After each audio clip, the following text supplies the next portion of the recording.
season, homie. It's not about today. It's about the future. You do the work now, and all of the shit that you could ever want to do for your family, your kids, your loved ones, it's all going to be on a whole nother stratosphere. It's time to stay focused.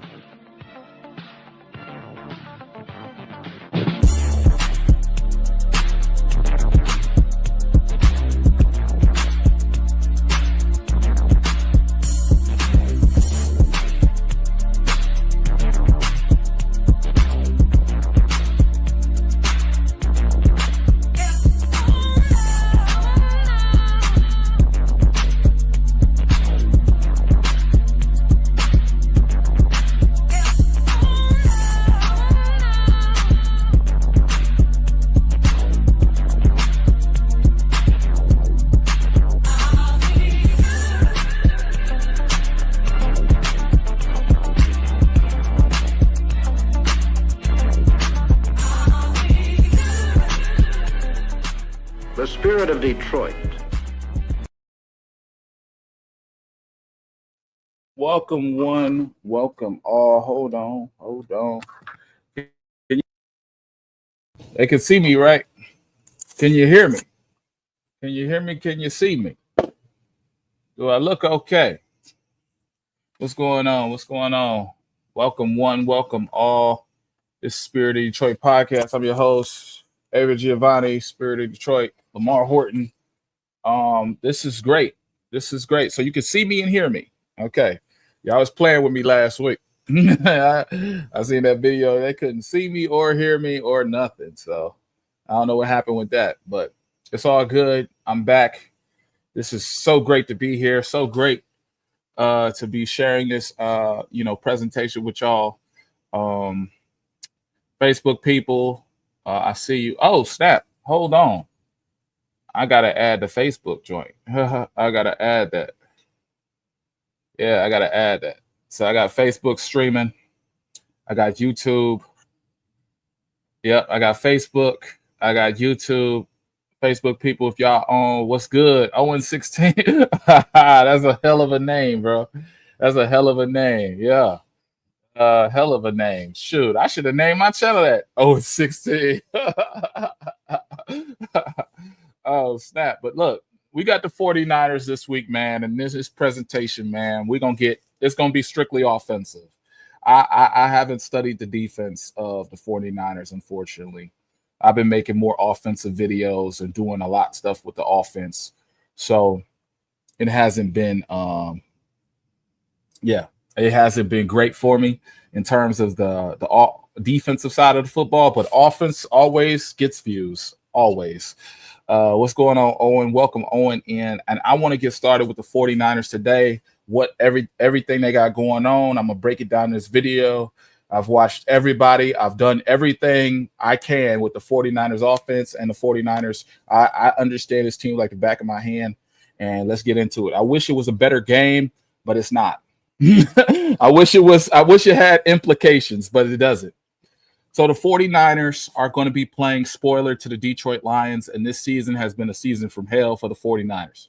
After losing McCaffrey at running back and a myriad of injuries affecting them on offense, the once great NFC juggernaut seems to be going through a forced rebuild.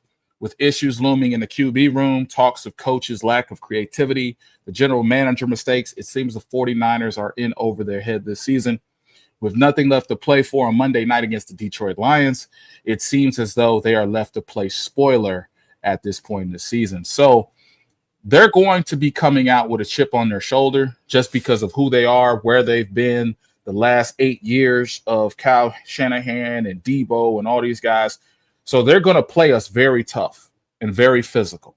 I want you to – they've already seen the film of the revenge tour. The revenge tour that we've had with the Dallas Cowboys.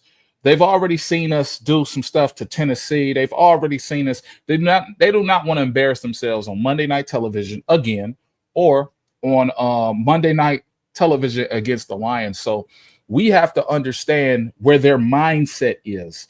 Forward down the field. Hell yeah, forward down the field.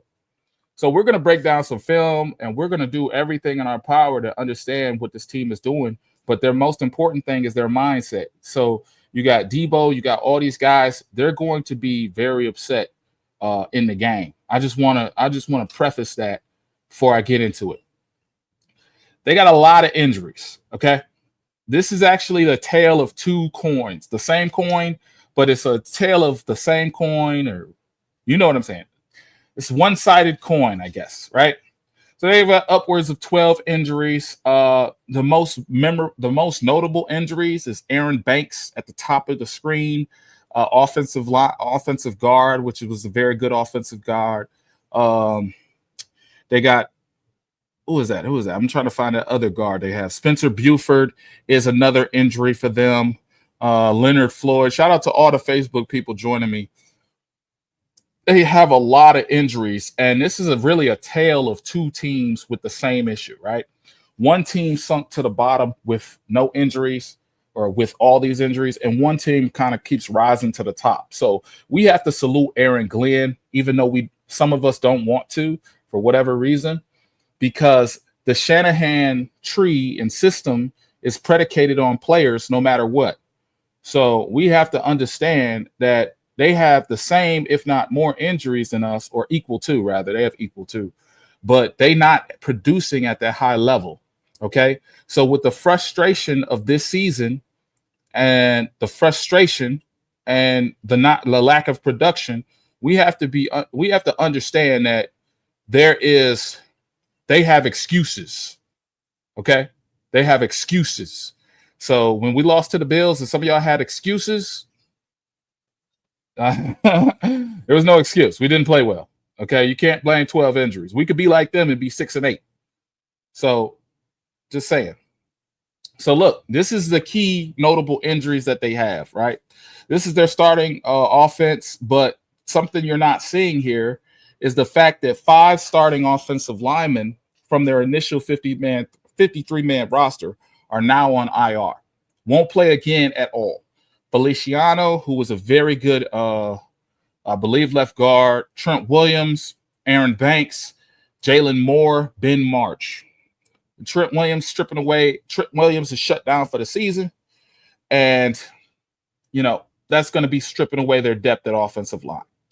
The only two notables on their offensive line that are good, the only two notables is Puny, which is the right guard. He's located to the right center, and the right tackle. Okay. All right.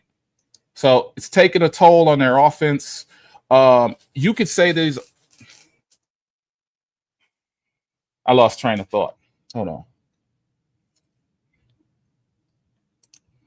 Their offense is taking a toll, right? To effectively illustrate the 49ers' lack of production on offense, the TDs from their main cast have dwindled down to 2.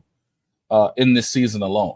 So as they go up against the powerhouses Detroit Lions, we have to realize that Samuel, Ayuk, McCaffrey are pretty much accounting in this season for only 2 touchdowns. Whether they played or didn't play, whether they were injured. Obviously, Ayuk got injured in week 2 against the Rams. And the Lions similarly have lost the same, if not more, on defense, but the effects aren't as disparaging, right? It's a tale of two sides of the same coin. So if Aaron Glenn did not have his key players like Aiden Hutchinson, Aleem McNeil, Alex Anzalone, the guys who get the most tackles, the guys who are the leaders on the squad, the guys, Carlton Davis, the guys who get the interceptions, if he didn't have that, it would be a pedestrian defense, but it's not. The defense is ranking almost as second in stopping the run, top 8 in defending against defense and man coverage, and we're only 26th in pass defense. So we need to really assess how we look at Aaron Glenn moving forward, because he's schemed this up to a point where you can't lose. We've schemed this up so good that when other teams lose I know it's offense and defense. Everybody gonna say that. It's offense. There's 2 sides of the same coin. I'm just saying, give Aaron Glenn some respect, because look at this. I mean, just look at this. But this makes me think to myself that Kyle Shanahan isn't the guy. Okay, so this is going to be a very disparaging video for Kyle Shanahan. I don't think the Lions are going to lose this game. In fact, I think it's going to be a bloodbath. I think that this game is going to be us knocking them down and showing them who we are. Okay, and I want to say something, and y'all might not understand me, and tell me if you don't. This is a game about scheme versus offense, and I'm going to show you what I mean. Although Kyle Shanahan's father perfected the West Coast offense in Denver with Elway and Davis, Kyle has yet to put in any new touches with 3 Super Bowl losses, 1 in Atlanta, 2 with the 49ers, and an NFC title loss, caused by his inability to adapt to ever-changing situations. 28-3, not knowing about overtime and adapting on defense, something he just cannot do. It seems as though Kyle offense has stalled, and to add insult to injury, he's being surpassed by former proteges of the Daddy Shanahan system, LaFleur, McVay, and just recently Mike McDaniel. If I'm losing y'all, understand this is my take on this whole thing. So for me to break it down, it's like this. If I have a staff, right, of all IT people, remember, I'm in IT. I'm just an IT guy, right? And all the members of my staff leave and get better jobs. They work at Mercedes. They work here. They work there. And I think I can run the IT position where I'm at, but it ends up cradling down. It ends up dwindling down. It ends up not being as creative, not being as innovative, not being as productive. Everybody else is productive. Matt LaFleur is productive. Mike McDaniel, he does his own thing with the same offense, and it's somewhat productive. If Tua wasn't hurt, it would be productive. They would be in a playoff conversation. So everybody else has been productive. Even the Texans coach, who came from the Shanahan tree, who uses the same system as them, has been more productive. So when I look at Kyle Shanahan and I think about his losses, the 28-3s, his only memorable win was against us, where we allowed 21 points in 1 quarter in 12 minutes of play. So if I'm losing y'all, last year, Kyle Shanahan, if he didn't win in the NFC Championship game and we won, I guarantee you he would be on a short leash today. Okay? Right now, he's going to have some time. He's going to have all this time to figure it out. But Shanahan is not the man Ben Johnson is. Ben Johnson is innovative. He expounds on things. He builds on things. I can say this because look at our play, the end around. How many times have we run the end around? We've run the end around so much that we've added the end around to everything we do. It's almost a staple of our offense. So Kyle Shanahan is hiding behind scheme, the West Coast scheme, and we're going to get into that in a second. While Ben Johnson is taking one play and made it 20 different things. We had a shuffle pass today. This season alone, we took the end around, made it a shuffle pass, made it a trick play, made it a lineman pass, made it this, made it that, made it a fake end around with a screen to the running back. We've done so much with the end around itself that, I mean, Owen's with me. Owen 16, he feeling me. We've done so much. So I know I'm losing people. So let me get to the basis of the facts. Y'all don't care about me. Let's start breaking it down. I'm gonna share something with y'all, and we're gonna get into it. And if I belabor the point, just know these slides and stuff it's really just me talking. Okay, so sometimes I move ahead of my slides. Oh man, I love my editing. Don't you? Don't you love my editing? Oh my God. So like I talked about, facts, because that really helped them last year. Exactly. Like I talked about, this is the Shanahan system. It's used almost everywhere, exclusively on 11 different teams right now. The Shanahan system is all around us. Okay. So I should have had this up when I was presenting my facts. So anyway, the Shanahan system truly marries the run with the pass. Okay. That's what it does. That's what it's capable of doing. That's what they try to do. Okay. That's the key to how they win, and that's the key to what they do. So when we look at the Shanahan system, I believe I have Edison here. Yep. Even if they have two tight ends, it's even if they have four receivers, or even if they have two tight end sets, they're always going to have four receivers in the play. That's what they're going to have. Are we tracking? Four receivers are always going to be in the play. We're always going to have four receivers. Okay. Our two tight end sets, 12 personnel. This is 12 personnel with two receivers. We're always going to have this. Okay. This is the Shanahan system. And even if you didn't watch football before, you've seen this play 1,000 times. Even if you didn't know anything about football and you just watched the Super Bowl, 12 personnel, 12 personnel. My bad. So Juszczyk is going to be the guy on this situation. This is going to be a pass. The Chiefs are in base defense, which their base defense last year was four corners, which was stupid. For me too, it was stupid. But still, this is what they wanted to do, and they wanted to stack the box. You stack the box against the 49ers is not a good thing. You can stack the box when you're in a dime, but just understand when you stack the box, they win 32% of the time. They win 32% of the time. I just want you to understand that. So I'm letting the play. I just made this.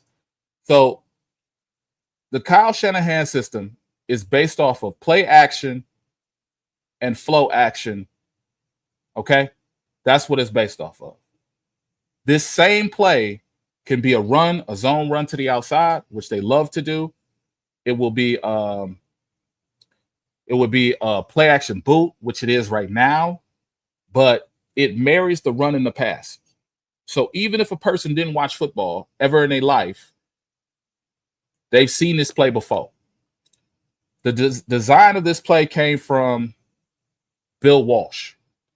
Bill Walsh designed this back in the day. Daddy Shanahan, okay, I shouldn't say that. That's disrespectful. But I'm going to say Daddy Shanahan perfected this when he was with the Denver Broncos. Okay. And when you stop the film, your matchups start to show themselves, right? Because everybody's flowing towards this side, and then your receivers start to show themselves. They start to gather. You have usually a clear out with Brandon Ayuk, the deepest receiver. You have usually the second receiver is going to be on an over route where he's going to be in the hash marks, in the line of sight. This is ugly. You want everybody to be in the line of sight of the quarterback. Goff had the same offense in LA. Goff had the same offense in LA. A lot of our offense was developed and came here. So we used the same offense as McVay that first year. Then we built on that, and we put power and wham and a lot of the New Orleans stuff in there. But our offense is like a gulag of West Coast power, wham, gap run defense, and we can do it because we have the personnel. And even when we don't, like Graham Glasgow was out last week, we still have individuals who are very good at their jobs. With Christian, he had a Boston College. Christian, forget his last name. Anyway, Christian, somebody give me that boy's last name, 73. Anyway, let's get back to it, man. Let's get back to it. So this is what Kyle Shanahan likes to do, and this is getting old very fast. Because it's been around the league forever, we know for a fact we're going to have our Ayuk on the over route. We're going to have our under route. We're going to have our guy right there. And we're going to have Juszczyk. And everybody's going to be in the line of sight of the quarterback. So it's going to be a pure progression of 1, 2, 3. Usually you see single high safety. You get a fast receiver like J-Mo out here on a flood concept. And we've done these plays before. I can point to all the times we've done it. If I had time. But I probably have some plays on my YouTube channel of how we use the West Coast system. But let me let it play. So yeah, I did the editing and everything for myself, so I know what's going on. So you got to look at the linebacker here. Once you see how everybody flows to the ball, and then it's going to look better. Hold on. It's going to look better for you. Once you see how the defense flows to the ball, and I think I edited Michael Bolton too, how everybody flows to the ball. Everybody flows to the ball. Because you have to be aware of the run. You have to understand the run fit. So even if you flow to the ball, you can't make up this speed. You can't go one-on-one with him and make up this speed. This is the trick and the design. So even if you didn't know football, let's rewind it back. Even if you didn't know football, you know for a fact, even Michael Bolton, one of the best linebackers in the game, easy leak out. Easy. And the running game was so good for the 49ers that Michael Bolton has to respect the running game. And he has to go back and clean up. And when you see Juszczyk get out free, it's over. So that's the West Coast in a nutshell. That's the West Coast offense, and that's the scheme that they like to do. And that's what they've done for years. It's been 8 years since Kyle Shanahan's been there. So since we have 8 years of footage on this team, and they haven't gotten better, and they haven't progressed, and they haven't moved forward, and we could talk about the Super Bowl. We could talk about it. You've went to 2 Super Bowls. You've lost that. You got the job after you lost 28-3. It's comical, bro. At this point, it's comical. So that's why I say what I say. And that's why I say it's scheme versus offense, right? Ben Johnson is an offensive coordinator who can call plays and is, I don't want to say ingenious. I want to say he's innovative, okay? He can make a simple play, a package, and he can design a package in that offense. But his offense is not predicated and dedicated on a package. Okay? Put ones in the chat if you understand what I mean. Let me break it down. And it's going to be the last thing. I swear, it's going to be the last thing. The Detroit Lions offense can line up with 3 wide receivers, 1 tight end, and 1 running back. That's a package. That's a scheme. Just like I put in the last video. To the same coach. Twice lost to the same coach. Exactly. He a joke. Man, Kyle Shanahan is a joke. You know, man, I swear to God, I'm being tame. I'm being professional. Because I don't respect the Niners. I'm being so professional right now. So look. And this is the last thing. The Lions could go 3 tight ends, and that could be an offense. Just like we said in the video before, what I think I did a video this week. We went 2 tight ends to one side. That was a scheme. That's not our whole offense. You understand what I'm saying? Kyle Shanahan, I showed you that one play. That's his offense. They do the same thing every day. It don't change. When they do it to the other side or this side, it's the same thing. That's a scheme. That's not an offense.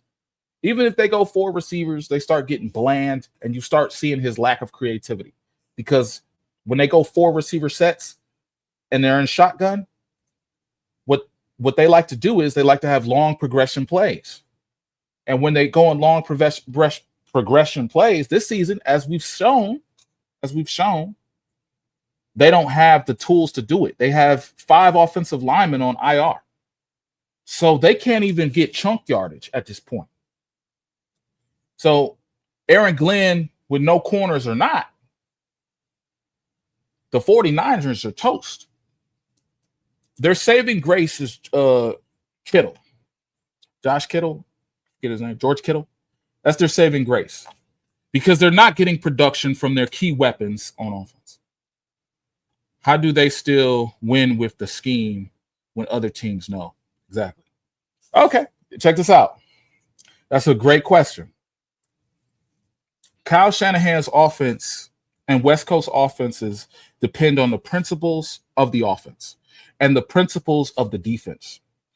Linebackers, safeties, defensive linemen have to flow to the ball. That's a principle of defense. So the rules of your defense dictate that you let that person leak out for the bootleg, because you have to flow and respect the run first. Most people in the NFL are using a 2-gap or a gap-and-a-half system to stop the run. But most people, like the Seahawks, can't stop the run. They have to have 4. They have to have. Let's go back to this. They have to crowd the box. So when everybody crowds the box,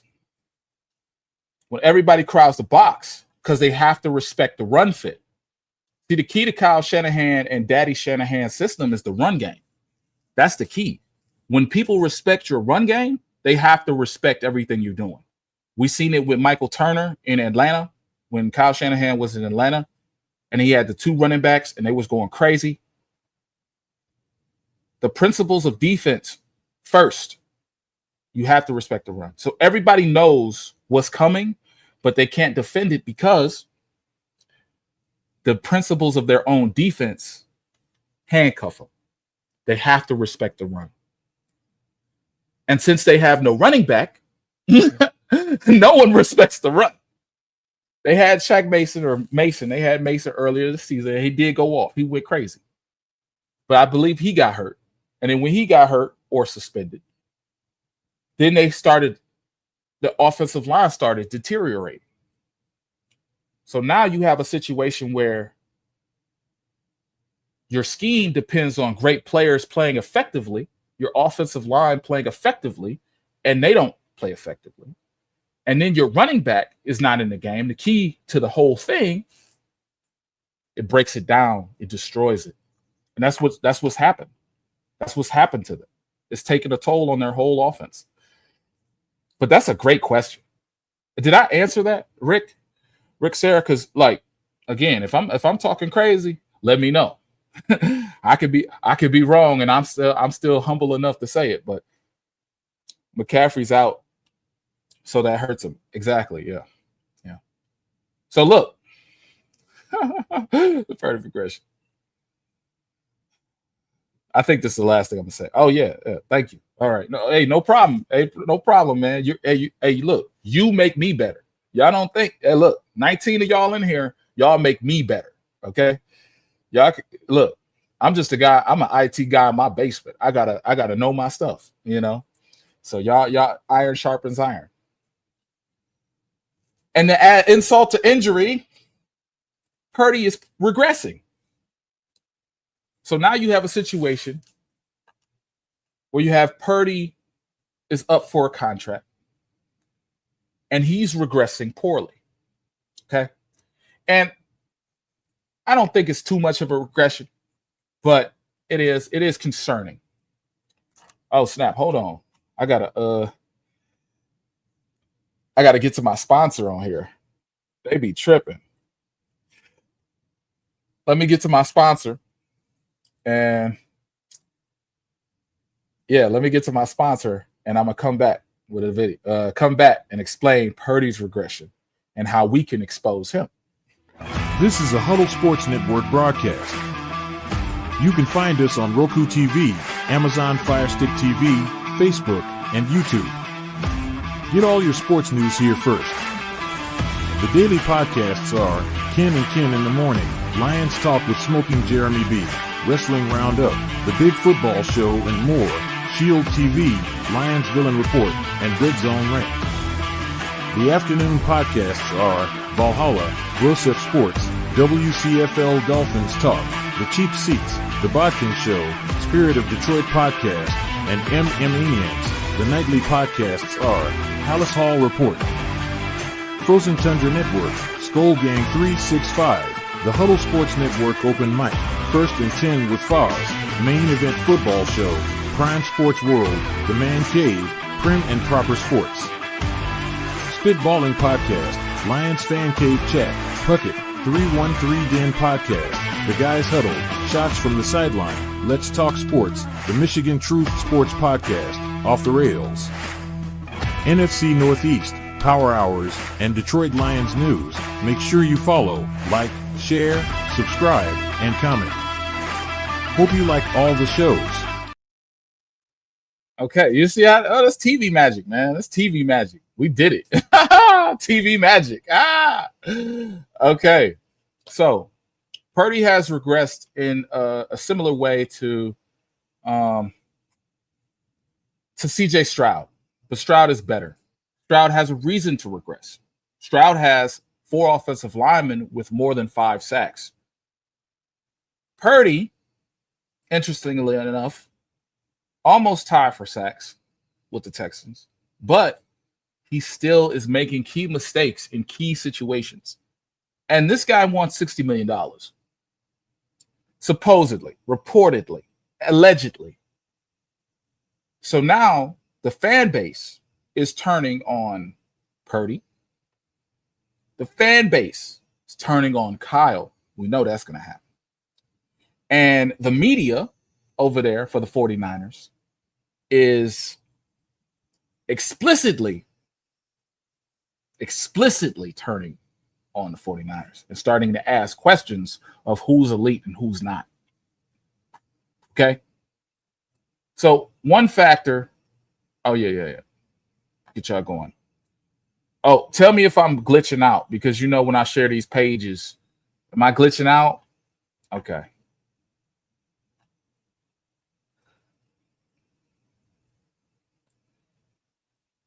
"2024 has been a mediocre year for San Francisco 49ers offense." Oh, yeah, let's get the page marker. Let's do what we got to do. "Hardly anything is going right for them, and most of the issues with the offense stem from Brock Purdy and Kyle Shanahan." This is SI.com. Imagine. Yeah, I'm okay. All right, great. This is SI San Francisco. Imagine, who's our SI guy? John Macaroon. Imagine John Macaroon writing this for the Lions. That's why I said the media was turning on him. Because even the media can't say, "Oh, Purdy's doing great." Even the media can't do it. So, wait. I got it. So, just in case I do glitch. Okay. So, there are 2 key factors contribute to most of the offense not having success. Neither of them have been performing well. There are 2 key factors: Shanahan and Purdy himself. Purdy has regressed from last season, where he ended up on the MVP finalist list. He's far from that this season. Far. One factor contributed to Purdy's regression is the lack of play action passes. That is usually a staple of the 49ers offense, yet for some reason hasn't been much of it. Purdy has used play action just 18.9% of the time, and his dropbacks this season the lowest rate in his 3-year career. Last season, Purdy ran play action nearly 23% of the time, and there's been more straight-up drop-back passing this year from Purdy than ever before. It's bizarre to see. It's almost like Kyle Shanahan wants to challenge him to be that type of quarterback. That's the part the 49ers offense has been mediocre. Play action isn't utilized enough or correctly. Purdy has shown this season. Oh, yeah. They glitching me out. They got to be. Hold on.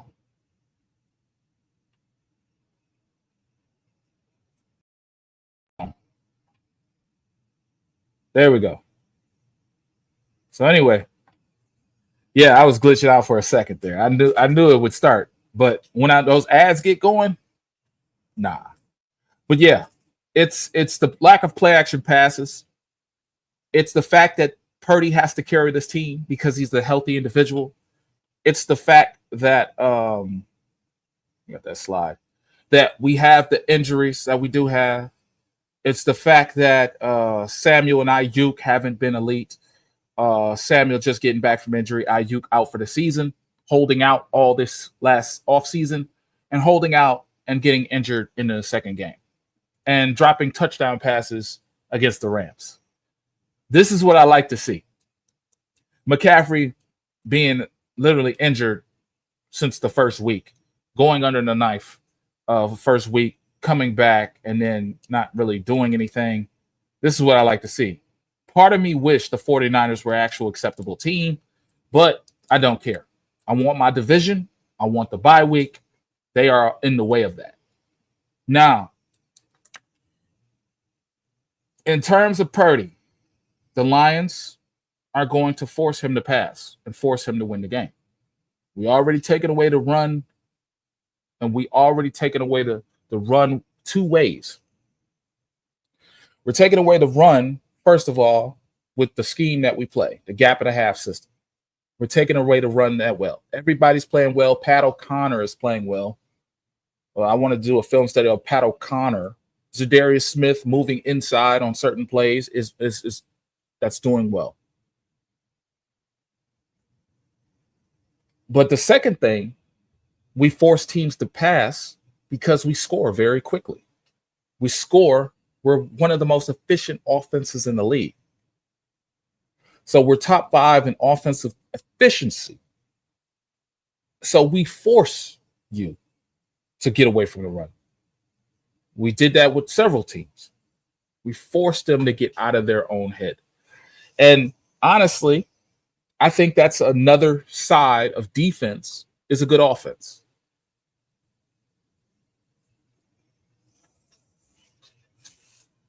I'm not going to give Aaron Glenn all the credit, but I'm going to give him the credit, like 90% of it. Because the best defense is a damn good offense. Because you've seen it with the Bears. The Bears wanted to come out, run the ball. The Bears wanted to dominate and show themselves. And the Lions had one drive. The first drive resulted in a field goal. And the second drive resulted in a touchdown. And the third drive resulted in a touchdown. And then pretty soon, with the offensive possessions in the game, you cannot make the same mistakes. You cannot continue to run. And then when you do get the ball, Chicago Bears, don't fumble it away. And that's what they did. They gave us more possessions than we needed, and we scored on the majority of them. We had 9 possessions. I believe we scored on 6 of them. So, again, the best defense is a good offense. Just being efficient, being tried and true. So Purdy has regressed. Again, his completion percentage to me is pretty high, but the interceptions, the bad situation play, the terrible matter of fact, let's get into that. Purdy, bad situation play.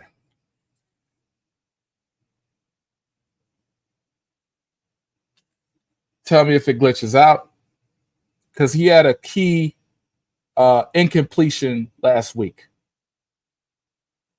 Purdy has averaged the 3rd most yards per attempt, 11, and generated the 5th most EPA per dropback on play action pass this season. But Shanahan isn't doing Purdy any favors because Purdy does not execute in shotgun. I love it. It's almost like your coach is setting you up so you don't get paid. Ain't that crazy? Who would do such a thing? Yeah. I predict the Lions will win. Yeah. Yeah. Oh, I predict the Lions win 34-24. Have a nice day. God bless. Yeah. Have a nice day, brother. Yeah. It's a good situation we're in. With the 49ers, we're in a good situation. Now their defense, fortunately, they lost Greenlaw. Well, fortunately for us. But their defense is relatively healthy. With players like Lenore, the corner on the left outside, Ward, Warner, Fred Warner, and safety play like Halafunga and Mustafa, they have good play from their defense. But when their defense is getting outscored because their offense is either turning the ball over or can't run the ball and are just on the field so long, they can't do a lot. The key here is to take away Warner. That's the key. I predict that Warner is going to be a problem, so we have to take him away. And how do we take him away? We make everything look the same. Just like we did against Chicago, where we lined up in our 12 personnel, but we did so much stuff out of that stuff that nobody knew what was coming next. Nobody knew what was coming next. And we have the offensive coordinator to do that. Their key piece is Fred Warner. He lines up the defense. He is the guy. He is one of the best linebackers in the game. He plays with grit. He plays with fight. Fred Warner, if I'm saying Kurt, God bless me, I'm sorry. Fred Warner in the middle of the field is the biggest problem to the Detroit Lions. I'd say the second biggest problem is Lenore. Lenore is going to lock down his side of the field. I don't know who he's going to lock down. I don't know what we're going to do out of that. But what we need to do is we need to force Gibbs and Laporta the ball. Gibbs and Laporta. I say this because if we force them the ball initially, it's going to open up things for our receivers. Warner's going to start biting on fakes to Gibbs, to Laporta, biting on bootlegs. If we have a bootleg, please draw it up, Ben Johnson. I want Warner to be so busy looking for where the ball is about to go that he confuses himself, thus confusing the defense. Because if we can rattle him and he doesn't know what's coming, because he's one of those people like Luke Kuechly where they predict plays. If we can wrap him up, that'd be great. That'd be effective play. That'd be effective. My biggest takeaway from this game on the offensive side for the team is not the offensive line. We talked about that ad nauseum. It's Ricky Pearsall and it's Deebo Samuel. I've been very nice this season. I've been very respectful of Terrion Arnold and the corners on this team. Negativity doesn't get views. So I've been reluctant to put out a Terrion Arnold video. He had 2 good plays last week, and he got burnt on a double move, like always, last week too. Terrion Arnold needs to lock up somebody. I cannot express this enough. Jennings is their slowest wide receiver. Have him play on him all game. Pearsall, who has like 5 penalties, has 2 lineup penalties where he didn't line up correctly. I've never seen that from a wide receiver where they didn't line up correctly. He had 2 of those on one drive in one game last week against Miami, which they lost. Pearsall cooked. Okay, he cooked. Matter of fact, all our cornerbacks. Matter of fact, all of y'all are on those. Pearsall is one of those receivers that will cook you from the slot. They have a guy that they don't play to.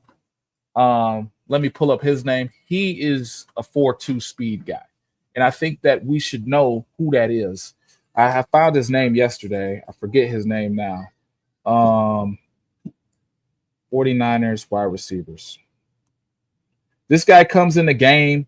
The 49ers fans that I was looking at, they want him to play more. I don't know his name. Let's see, what's his name? Got Jawan, there's two more. Jacob Cowing. Jacob Cowing. This guy has 4.3 speed. He's the fastest person on their team. He's not going to be in this list, but Jacob Cowing is their fourth receiver. If you see them line up in a 4-receiver set, Jacob Cowing is a guy that takes the top off the defense. Pearsall is not, I want to say, he's a good first-round pick, but he hasn't lived up to it, even though it's his rookie year, and he got shot, and da-da-da-da-da.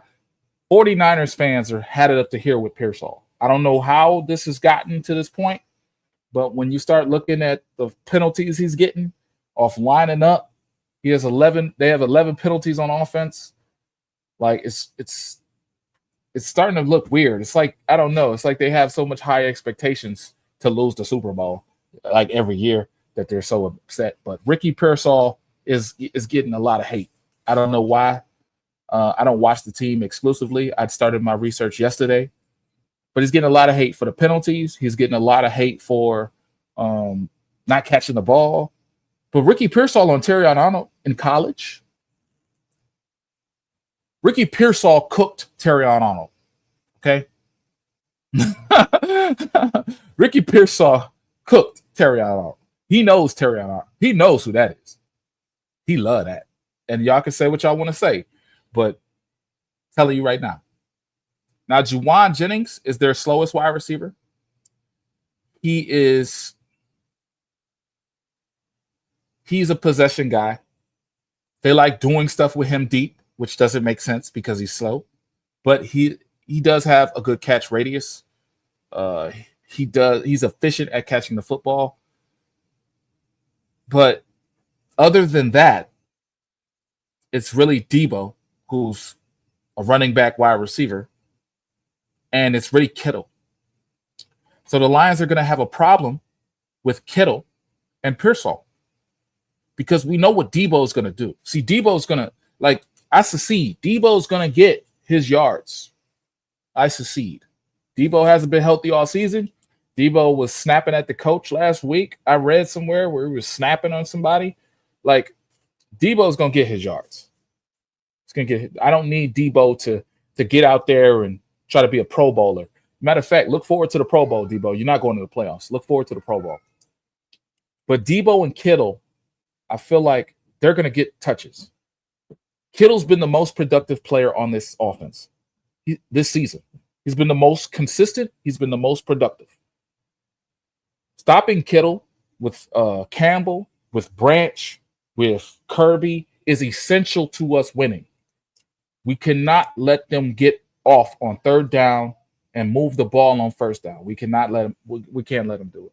Kittle's been the most productive because he's been healthy all season. He's been healthy. He's been there. He's been in the facility. He's been tough. He's one of those grit guys. He just talked about Dan Campbell the other day and saying, like, I like the way Dan Campbell coached, and he's got guys playing with grit and all this other stuff.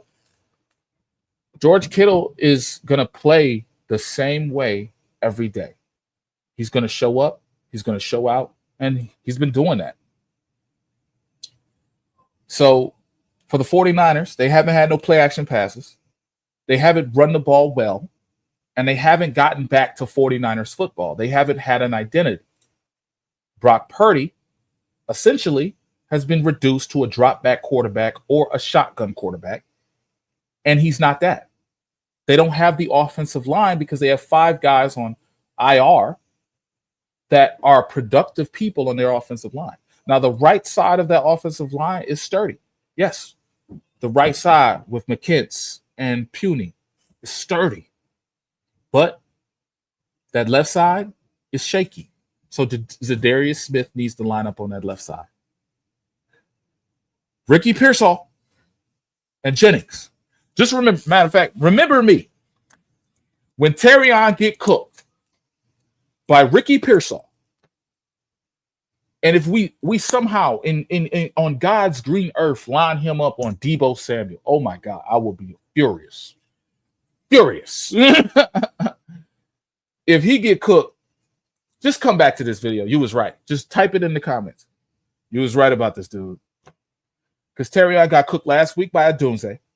He got cooked last week by he got cooked twice last week. He got cooked by a Dunze, and he got cooked by Keenan Allen. I've been very nice with Terrion Arnold. Been very, very respectful. Okay. Jennings, I don't think Jennings is nothing to worry about. But that wide receiver, Jacob Cowing, their speed guy, I'm a little worried about him because he runs like a 4.3 speed. Fans want him in the fold more than Pearsall. They feel like Pearsall is taking, that's what I seen on the blogs. Like Pearsall's just taking up a spot. Well, this is Jacob Cowings. I'm like, okay. But he runs a 4.3. They want that JMO speed. They ain't got it. You know, they got it on the bench. They got it on the bench. Another thing I want to highlight before I leave, you know, we got 9 minutes left. And this is probably a misnomer, but I think it's essential. This might be a JMO game.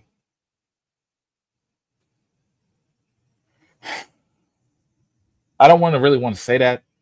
I don't want nobody to put their parlay money on JMO. It might have to be because what the 49ers defensively like to do is like they like to drop back in zone and rush with 4. Sometimes they blitz. They can blitz because Warner will drop, and he will drop to the middle of the field, and he can. It's like he can play safety almost. Okay, they can play cover 2. They can play Tampa 2. They can play a cover 3. But JMO on Ward is going to be that's going to be a good matchup. Look for us to try to get JMO at least one deep route to see how it goes. I think Hufanga is not a coverage safety. He's not. He's a safety that's going to drop in the box and he's going to hit you. If we have a single high safety out there, it's JMO season. It was JMO game. Yeah, I was JMO time last season. Yeah, last week. Yeah. And I don't like that because I was like, man, JMO was so good. Like, I would hate for him. I would like JMO. They was playing cover 2 and they was trying to play man and all this other stuff. They was not equipped to do it. And I hate to say it, JMO might have 2 back-to-back 100-yard games. And I'm saying that because of the scheme. Like, Hufanga is a hitter. He's not a safety that can cover. So you're going to see with Mustafa a single high safety. And when you see that single high safety, it's JMO time. And I love that for Amon-Ra. But that middle of the field with Warner, with that stuff is going to be clogged up. You understand what I'm saying? It was JMO game last time. Yeah, I want everybody to get the ball. I want Sam Laporta, Jahmyr Gibbs, and JMO time. But at the same time, like, you know, we're going to have a lame duck lion. We're going to have a guy who doesn't get that many touches.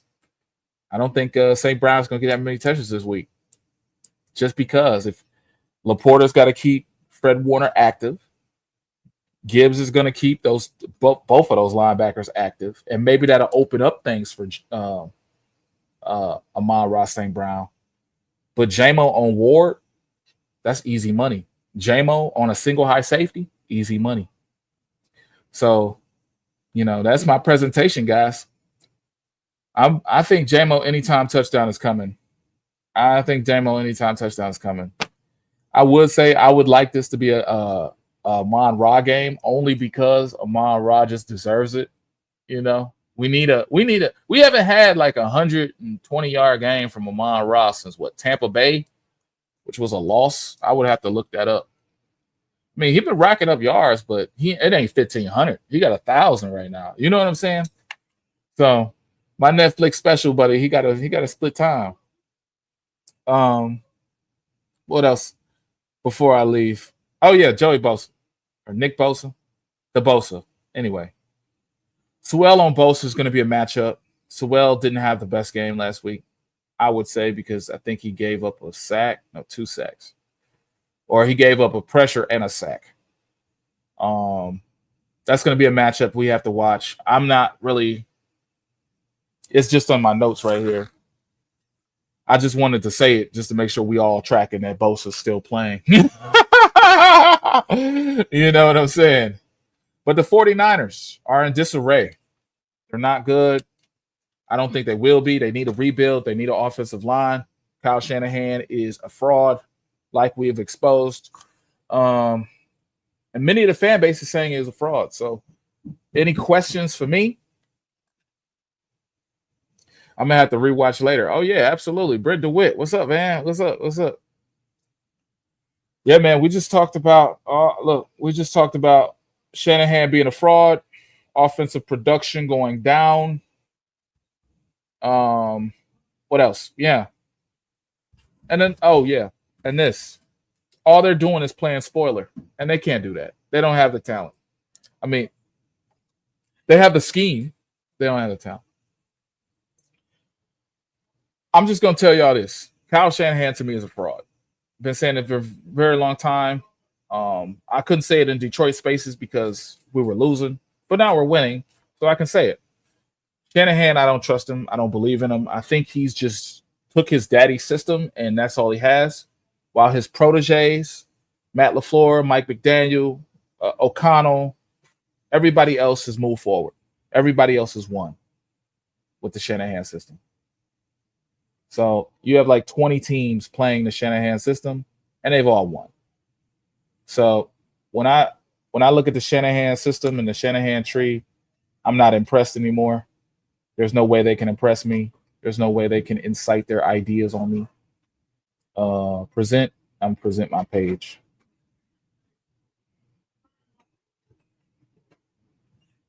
So yeah, the Shanahan system is a joke, complete joke. And that's it. That's really it. Oh yeah, props and picks. Let's do that. Props and picks. I think I had a nice presentation, y'all. I think I had a nice little song. Yeah. Y'all see that editing, don't y'all? Yeah. Y'all see it. I'm gonna tell you right now. Let's go props and picks. We got 3 minutes left. Let's go to DraftKings. Yeah, let's start sharing this page. Wait, do y'all see this? Y'all see this? No, y'all don't see it. Dang. Hold on. There we go. Props and picks, NFL odds. Let's get some picks going. What we got? LA Chargers. Oh, they're playing right now? LA Chargers beating New England. That's interesting. There's games today on Saturday? Oh, wow. I got to watch these. Hold on. What we got? We got to see what we got. Hold on. Denver at Cincinnati. I would go with Denver. Arizona at LA. I'll go Arizona just to shock the world. And the Jets at Buffalo. I'm still hating Buffalo for some reason. I still hate their ass. Oh, yeah. All these games are tomorrow, so the games today. Plus 5,000. I didn't know I could bet on a live game. I would have did that a couple of times this season. Dallas at Eagles. We know what's going to win, bro. We know who's going to win. Tampa. I got Tampa at Carolina or Carolina at Tampa. I think Tampa beats that team. New York beats. No, I think Indy's a good team. I don't know too much about Indy since we mauled them, but I'll go New York just to say New York. No, they don't have a quarterback. Anyway, yeah, Indy. That's a terrible game. That's awful. Oh my God. Hey, Lions Talk Live. What's up, man? How you doing, brother? How you doing? This is look at this game. The Raiders at Saints. That's so awful. That's so terrible. Look. You don't get no money. Check this out. You don't get no money. You don't get no money for betting on them. I ain't never seen minus 118, minus 102. I never seen that in my life. I never seen that in my life. That's pathetic. That's such a bad game that I don't even want to bet. Let's go. Jaguars or Titans. Yeah, it's that time of the season where you know who's a loser. Let's go Miami over the Browns. Oh, man. Do I got a root for the Packers this week? Oh, snap. I got a root for the Packers? 34-20. Oh, yeah. Hey, look. Y'all don't know this, but check this out. The 49ers, they averaged 29 points a game last season. They averaged 29 points a game. Right now, they barely average 22. It's like 21.9. So they average 22 points a game this season. So the Lions are averaging 30 points a game. It's over with. So, yeah. So we got this shit. We got this. This is easy. Like, this is so easy, bro. But, yeah, those are my props and picks. I would, I don't know how y'all feel about Green Bay. I hate Green Bay. But I guess I need them to win. Why would I root for Green Bay? That's crazy. I bet there's some Lions fans rooting for Green Bay. Some closeted Lions fans. I don't know. Hey, Dan, do you think Green Bay will beat every time I call on Green Bay or somebody, Seattle, to win, they don't win. So you're saying right now, I don't want to root for Green Bay, bro. I don't want to do it. I don't want to say go Pack go. I don't want to say that. We'll just see what happens. I hope Minnesota loses. How about that? I hope Minnesota loses. Atlanta Falcons at Commanders. Commanders win. And Detroit at 49ers. Oh, we got 7,000 odds. Oh, yeah. So what that get? What $20 get? $1,500 off $20? Hell yeah. Wait. What if I put $80 on there? 6,000? Wow. Oh man, that's a good bet. Hey, look, if y'all think I'm wins, hey, just let me know. Let me know. But I'm gonna get out of here. Love y'all, man. Appreciate y'all joining the show. Appreciate y'all, looking at everything. Oh, what? Salute the right hand. Love y'all. Fine season, homie. It's not about today. It's about the future.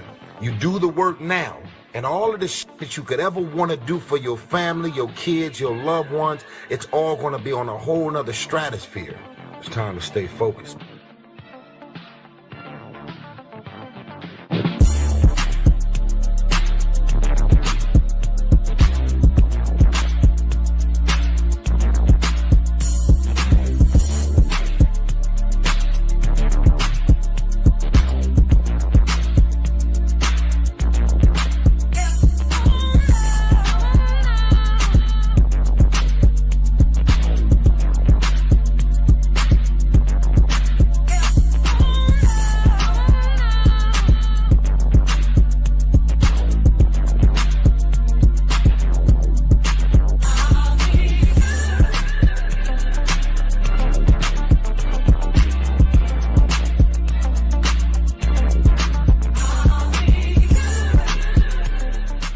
The spirit of Detroit